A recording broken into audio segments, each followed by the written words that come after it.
Olá, estamos iniciando o Teorema pela UX TV, parceira do Canal Futura. A nossa proposta é sempre discutir uma questão atual, com a presença de professores e alunos da Universidade de Caxias do Sul. Vamos à temática de hoje.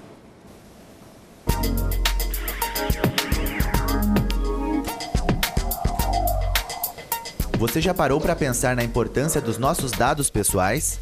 Há cerca de 3 décadas, com o surgimento e a popularização da internet, os nossos dados passaram a ser muito mais expostos. Por exemplo, hoje existem inúmeras formas de saber onde uma pessoa mora, com quem ela se relaciona, qual estilo musical ela gosta. Isso, por um lado, agiliza processos e nos ajuda a expressar e reforçar nossa identidade. Por outro, porém, esse excesso de informação nos torna uma presa fácil para as empresas descobrirem nossas preferências pessoais e criarem necessidades de consumo. Por isso, o Teorema de hoje pergunta: como as empresas utilizam os nossos dados? E para responder essa questão, levar adiante nosso debate, nós contamos então com professores e uma acadêmica da Universidade de Caxias do Sul. Bem-vindo, professor Daniel Notari, do Centro de Ciências Exatas e da Tecnologia. Tudo bem, professor? Tudo bem. Bom dia. Uma boa temática para a gente discutir. Uma boa temática. A gente aproveitou, tivemos um evento semana passada chamada 11ª Escola Regional de Banco de Dados, em que o tema foi BI, Business Intelligence, ou seja, inteligência nos negócios, e foi discutido bastante sobre como transformar dados em conhecimento ou informação. Então, nós tivemos vários palestrantes acadêmicos e de empresas tratando deste que é o nosso assunto de hoje. E realmente, no fundo, é o interesse de todos nós, né? Os nossos dados, por onde estão, que usos são feitos. Professora Sheila de Ávila e Silva, que é do curso de Sistemas da Informação, também coordena esse curso em Vacaria. Bem-vinda, professora Sheila, tudo bem? Tudo bem, bom dia, obrigada pelo convite. E é um tema bastante importante, uma vez que todos nós, de uma maneira ou outra, temos os nossos dados expostos, né? Então, as mídias sociais, elas fazem parte do nosso cotidiano e não adianta a gente querer fugir disso, né?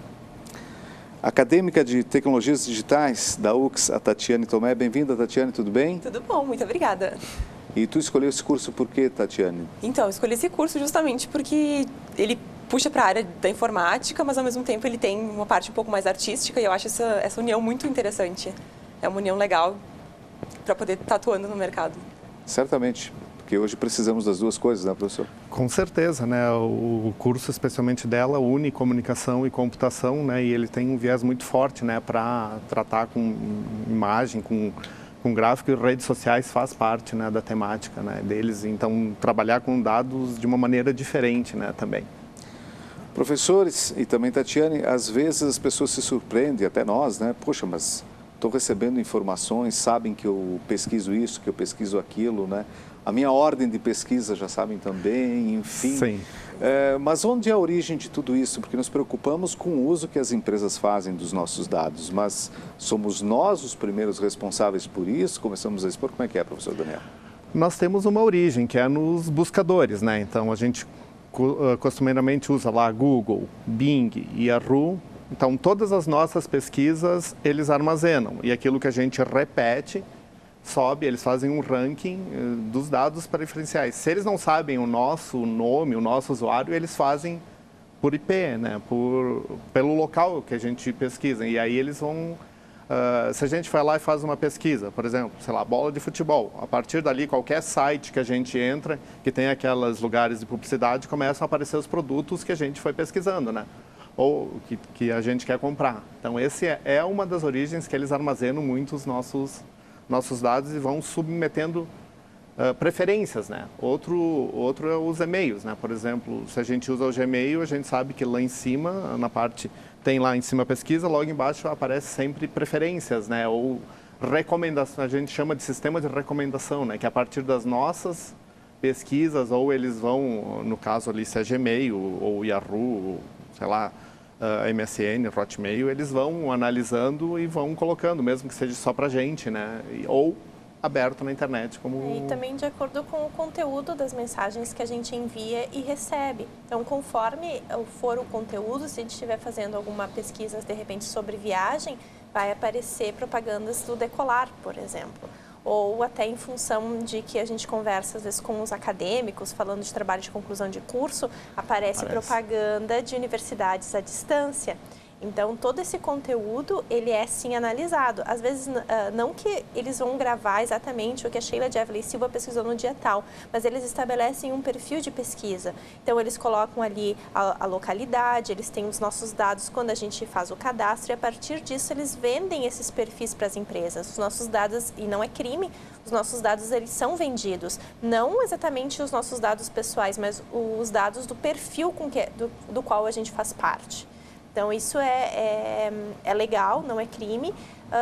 E tem várias empresas, por exemplo, a IBM, a Microsoft, eles têm uma linha de software específico para fazer esse tipo de análise de dados que eles vendem para as empresas. Mas é possível também, bom, sabendo disso, eu também posso, claro, usar disso a meu favor. Sim, o que acontece muitas vezes, um exemplo bem clássico assim, tu comprou uma passagem de avião e tal, e tá lá no teu e-mail. Aí, de repente, tu pega o teu smartphone que tá cadastrado o teu e-mail e ele tá te avisando, tipo, tá na hora de tu sair de casa, porque tu tem tanto tempo para chegar no aeroporto. Ele faz uma análise do lugar onde tu vai, da onde tu tá, e ele vai fazer um cálculo de rota para te dar uma dica, assim. Então, ele tenta ajudar também, de certa forma. Não é uma coisa sempre negativa, assim, que a gente vê muito como negativo, mas às vezes a gente pode tirar um proveito disso tudo. Para o nosso evento agora, eu fiz um experimento no Facebook, né? A partir da minha conta particular, eu criei uma página para o evento e fiz impulsionar a publicação lá. Por um valor até achei extremamente acessível, eu consegui índices de atingir 7, 8 mil pessoas, claro, a partir de palavras-chave relacionadas ao evento. Então, também foi uma primeira experiência do outro lado, porque até então eu usava o Facebook como rede social mesmo, e às vezes a gente dava trabalho para os alunos extrair os dados e fazer. Então, eu experimentei usar a parte de publicidade e são valores extremamente, eu achei valores extremamente baratos, assim, por 3 semanas que eu usei. Até comparando com outras mídias que tu teria que utilizar, seriam bem mais caras. Até porque era um público segmentado, né? Perfeito. Então, era o público de computação, tecnologia da informação. Então, a partir de palavras-chave, ele foi nas pessoas que colocam isso como preferência no seu cadastro, né? No caso do Facebook, né? Então, eu achei uma experiência até interessante. Claro. Público dirigido. Público dirigido, sim. Professora Sheila, muitas vezes nos preocupamos, mas como é que tiveram acesso? Mas o Facebook é o lugar que publicamos, às vezes, muitas coisas pessoais. Elas estão sujeitas também a ter essa captação de rede, essa utilização? Sim, as redes sociais, elas são uma fonte extremamente valiosa de informação para as empresas. As empresas, elas conseguem, então, entender se um produto dela tem uma aceitação boa ou não no mercado, porque não adianta tu investir em um marketing de um produto ruim, porque o produto ruim, ele tem uma disseminação muito grande na internet. Então, tu já tem uma ideia da aceitação do teu produto, tu consegue segmentar, tu consegue estabelecer um perfil das pessoas que têm relação ao teu produto. Tudo que a gente coloca na rede social e que é utilizado também é legal. Não existe nenhuma restrição na legislação, uma vez que é o próprio usuário que coloca esses dados disponíveis. Então, por isso que a gente tem que ter não que seja ruim as empresas utilizarem isso, é apenas uma maneira diferente de eles fazerem com que a gente queira um produto sem mesmo saber que a gente quer. Então, eles estão antecipando os nossos desejos em função do que a gente posta. É bem fácil estabelecer um perfil, estabelecer um marketing direcionado para o que a gente quer. E, às vezes, a gente nem se dá conta de que queria. Tem que cuidar muito, botar número de celular, informações pessoais, tem que cuidar muito, tá? Porque o número de celular eu acho ainda uma coisa muito privada, e se a gente coloca lá... Porque às vezes a gente anuncia, né? Também o pessoal coloca às vezes coisas para vender no Facebook, né? Coisas pessoais, e está lá o telefone de contato, mas poderia fazer só o contato por mensagem privada, não precisaria colocar o telefone. Então esse é um cuidado que eu acho que ainda tem que ter. O telefone particular eu ainda evito botar, eu não coloco e sugiro que não coloque. É que esse é um fenômeno muito recente, né, do conceito de privacidade. Hoje as pessoas, elas não entendem o que é privado e o que não. E como é um fenômeno novo, estar exposto, compartilhar suas informações com as pessoas, acaba assim, acaba que muitas pessoas não sabem como lidar com isso e se sobrexpõem na internet. Então, tem uma superexposição completamente desnecessária. Então, no caso, por exemplo, a geração da Tatiane. A geração da Tatiane é uma geração que já cresceu com isso. Nós somos uma geração que nós damos valor à privacidade, nós entendemos a privacidade como algo benéfico para nós, enquanto que esses nossos jovens que estão crescendo já faz parte do dia a dia deles postar o que eles estão pensando no Facebook, no Twitter, enfim, expor os seus pensamentos, seus sentimentos nas redes sociais. É uma diferença de gerações Sim, e comportamentos. Tem uma diferença bem grande. Até aproveitando falar, o semestre passado eu dei um trabalho acadêmico que os alunos tinham que pegar diferentes redes sociais e extrair os dados. E até uns 3, 4 anos atrás era muito mais fácil pegar esses dados. Hoje a gente tem que pegar da nossa conta.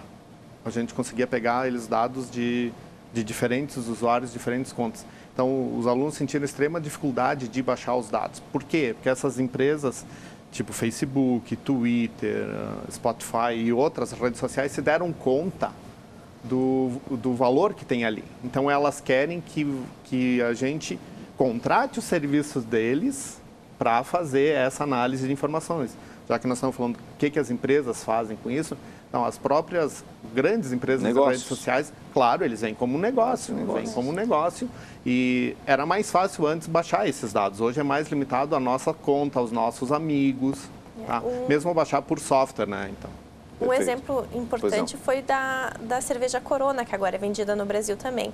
Quando eles quiseram inserir a cerveja nos Estados Unidos, o que eles fizeram? Cada um que pegava, por exemplo, ia na página do Facebook da Corona, curtia, postava uma foto, a foto imediatamente ia num painel da Times Square.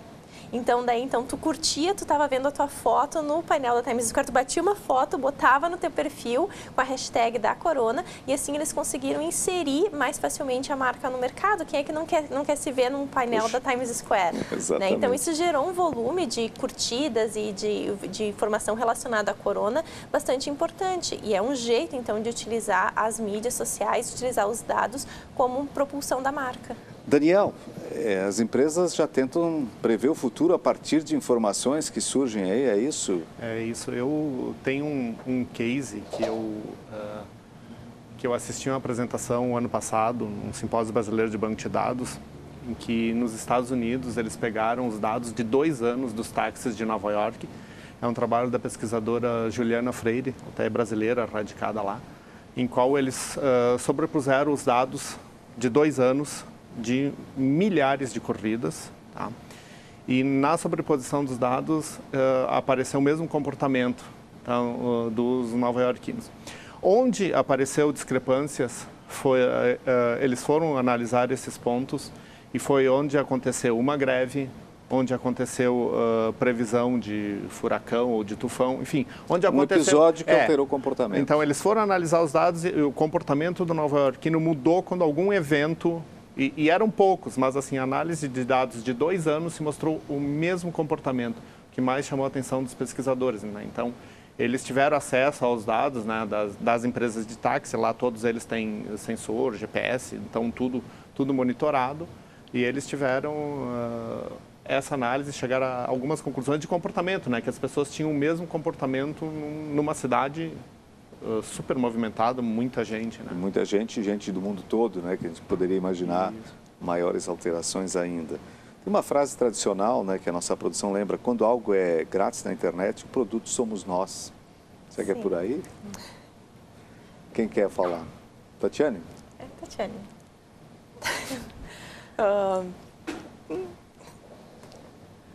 Será que é uma forma de sim. nos... É que, na verdade, não seríamos exatamente nós os produtos, né? Seriam os nossos dados. Os nossos dados. Exato, mas sim, é verdade. A Google não é uma empresa filantrópica, os serviços dela são gratuitos. Como que ela ganha dinheiro? e ela ganha muito dinheiro. Então, nós temos que entender que nós fazemos parte do produto dela, sim, assim como o Facebook, o Twitter, são empresas que ganham dinheiro, eles não vivem de caridade. E como que eles fazem dinheiro? Então, a gente tem que se perguntar essas coisas, porque nós temos que entender qual é o nosso papel. O produto somos nós, sim. Então, nós somos os produtos da rede social, nós somos os produtos do Gmail, do Google. Até quando foi vendida a Varig, o maior bem que estava todo mundo de olho não eram os aviões, era o programa Smiles. Justamente pela quantidade de usuários e de informações que se tinha naquela base de dados. Então, nós temos sim que nos entender como produto e sim que, óbvio, não somos comercializados diretamente nós, né? Eles não vão vender os dados. Ah, Sheila de Ávila e Silva, CPF tal, endereço tal, vão vender os dados dela. Não, mas eu faço parte de um conjunto, isso tem que ser bastante importante. E às vezes, por exemplo, como a Tatiane, eles cresceram já com... Quando eles começaram a ter noção, quando eram adolescentes, a internet já estava estabelecida, as redes sociais já estavam estabelecidas, eles não viram esse crescimento e às vezes acabam não percebendo como nós que vimos o crescimento da internet. Nós presenciamos o nascimento. O nascimento, inclusive. Exato, nós presenciamos a popularização do computador. Então, quando estava na graduação, ter computador em casa não existia, a gente se locomovia até a universidade para fazer os trabalhos acadêmicos. Então, uma coisa que hoje não é percebida pelos nossos acadêmicos, eles não têm essa percepção do quão recente é e de quão grande se tornou. E assim, né, o que é de graça sempre nos incita, né, nos chama a atenção. E aí tem que se ter muito cuidado com o que é de graça, especialmente na internet, porque o de graça pode nos levar a sites que são maliciosos, né, a gente fornecer dados para empresas que não deveriam ter acesso. Então, o de graça, como na realidade aqui, como na vida real, no virtual também tem que ter muito cuidado, né? Porque o de graça nos incita, tá lá, sei lá, tem um livro lá que é de graça, mas será que realmente é de graça? Por exemplo, um livro, pode ser qualquer outro produto, né? Não é que nem aquela história, você está num aeroporto, num evento, pega uma revista de graça aqui, mas aí tem mais alguma coisa sempre. Chega depois, aquelas que eles pedem o cartão de crédito, te dão uma revista e quer o número de cartão de crédito, né? Aí vem a fatura já prontinha, né? E uma coisa que a gente às vezes não se dá conta é justamente essa questão das gerações, que vocês, por exemplo, como falaram, tem meio que um receio de colocar número de telefone e tal. Minha geração já é um pouco mais desligada com isso, mas ainda assim a gente tem um pouquinho da questão de privacidade. Agora, as gerações que estão vindo ainda, as próximas gerações, é que acabam colocando tudo na internet sem nem se dar conta, porque a gente muitas vezes, um exemplo no Facebook, a gente vê, por exemplo, crianças que não deveriam estar ali, mas elas estão e elas acabam colocando esses dados muito publicamente na internet de uma forma que qualquer empresa pode usar. Então, essa questão das gerações, eu acho que dá para chamar atenção para esse lado também, do cuidado que a gente precisa ter com o que a gente coloca.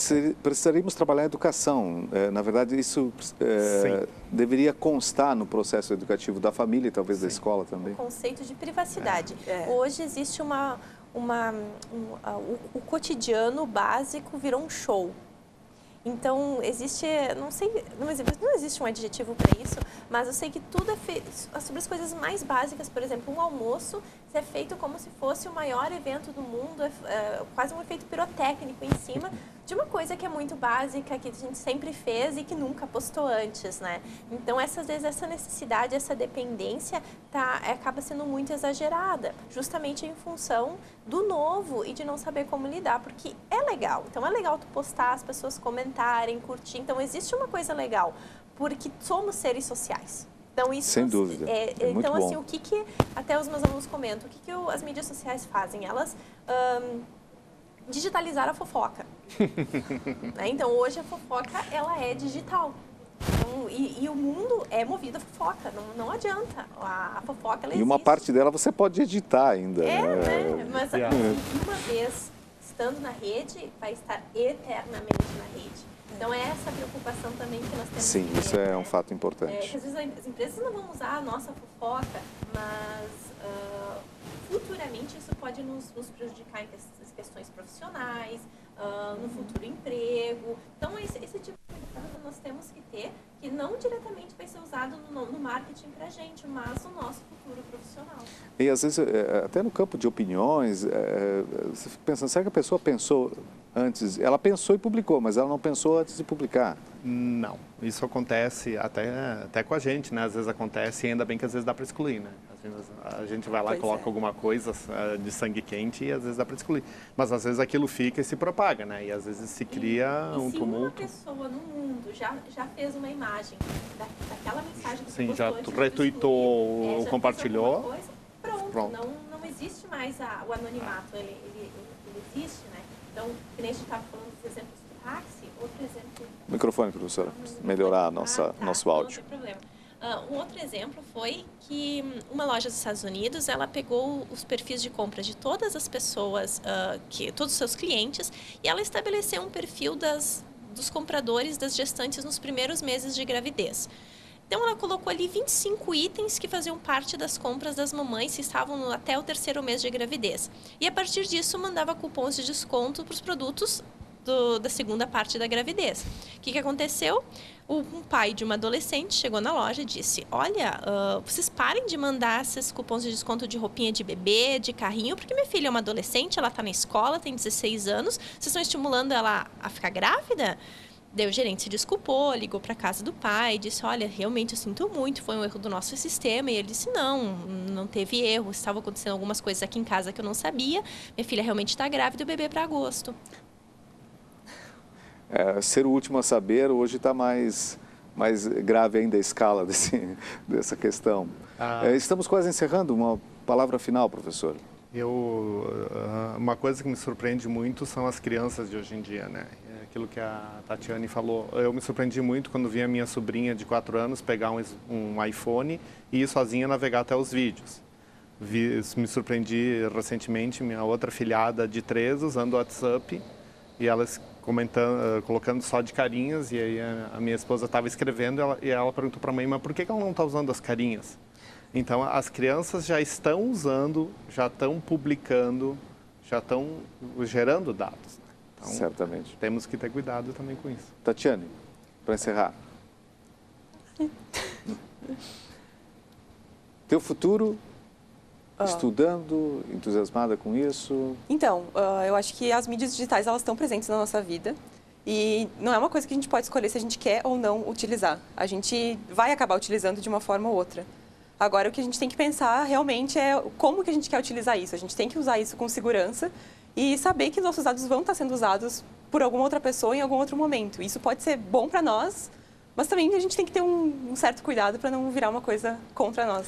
Perfeito. Professora Sheila, para terminar, uma palavrinha. Não, eu acho que as mídias, elas são utilizadas no nosso dia a dia e isso não vai mudar, só vai aumentar, a gente só precisa ter cuidado com o que postamos.